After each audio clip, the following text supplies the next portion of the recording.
अर्थ द्वितीय अध्याय कामनाओं के विभिन्न कामनाओं के अनुसार देवताओं की उपासना तथा भगवत रीति के प्राधान्य का निरूपण। सुखदेव जी ने कहा, परीक्षित, तुमने मुझसे जो पूछा था कि मरते समय बुद्धिमान मनुष्य को क्या करना चाहिए, उसका उत्तर मैंने तुम्हें दे दिया। जो ब्रह्मा तेज का इच्छुक हो, वह बृहस्पति की, जिसे इंद्रियों की विशेष शक्ति की कामना हो, वह इंद्र की, और जिसे संतान की लालसा हो, वह प्रजापतियों की उपासना करे। जिसे लक्ष्मी चाहिए वो महादेवी को, जिसे तेज चाहिए वो अग्नि की, जिसे धन चाहिए वह वसुओं की, और जिसे प्रभावशाली पुरुष को वीरता की चाह हो उसे रुद्रों की उपासना करनी चाहिए। जिसे बहुत अन्न प्राप्त करने की इच्छा हो वह अदिति का, जिसे स्वर्ग की कामना हो वह अदिति के पुत्र देवताओं का, जिसे राज्य की अभिलाषा हो वह विश्व वेदों का, और जो प्रजा को और अपने अनुकूल बनाने की इच्छा रखता हो उसे साध्य देवताओं का आराधना करना चाहिए।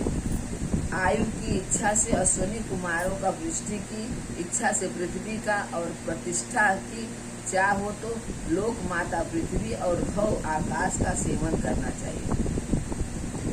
सौंदर्य की चाहे गंधर्वों की पत्नी की प्राप्ति के लिए वर्षी अप्सरा की, और सबका स्वामी बनने के लिए ब्रह्मा जी की आराधना करनी चाहिए। जिसे यज्ञ की इच्छा हो वह यज्ञ पुरुष की, जिसे खजाने की लालसा हो वह वरुण की, विद्या प्राप्त करने की आकांक्षा हो तो भगवान शंकर की, और पति पत्नी में परस्पर प्रेम बनाए रखने के लिए पार्वती जी की उपासना करनी चाहिए।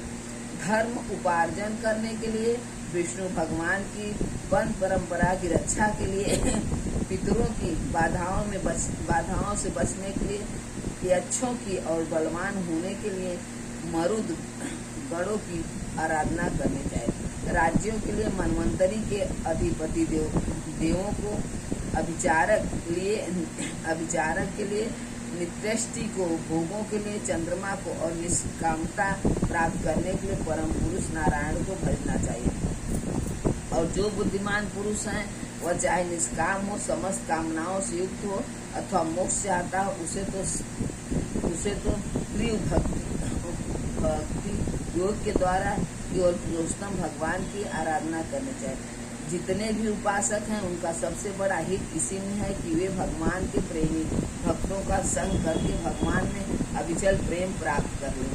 ऐसे पुरुषों के सत्संग में जो भगवान की लीला कथाएं होती हैं उनमें उस दुर्लभ ज्ञान की प्राप्ति होती है जिससे संसार सागर की त्रिगुणमयी तरंग मालाओं के थपेड़े शांत हो जाते हैं। हृदय शुद्ध होकर आनंद का अनुभव होने लगता है। इंद्रियों के विषय में आसक्त नहीं रहती।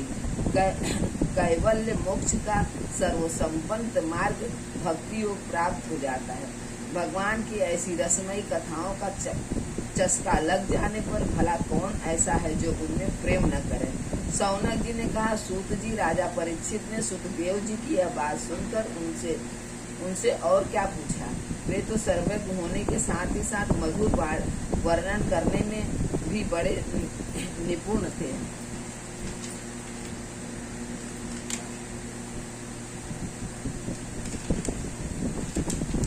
सूत जी, आप तो सब कुछ जानते हैं। हम लोग उनकी वह बातचीत बड़े प्रेम से सुनना चाहते हैं।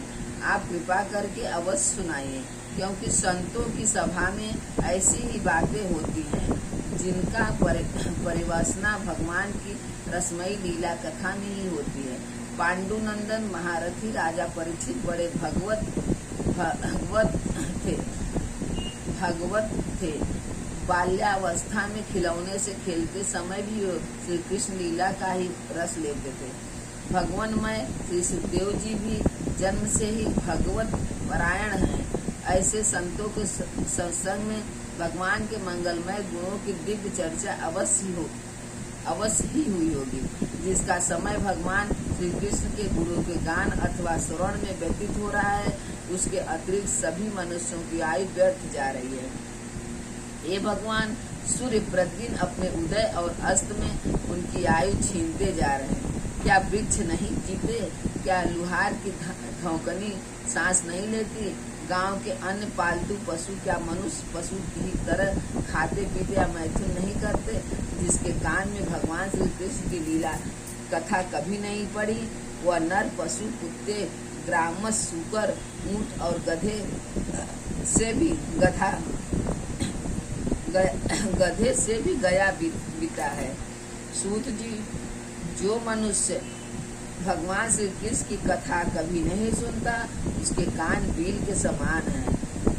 जो जीव भगवान की लीलाओं का गायन नहीं करती, वह मेढक की जीभ के समान टरटर करने वाली है। उसका तो न रहना ही अच्छा है।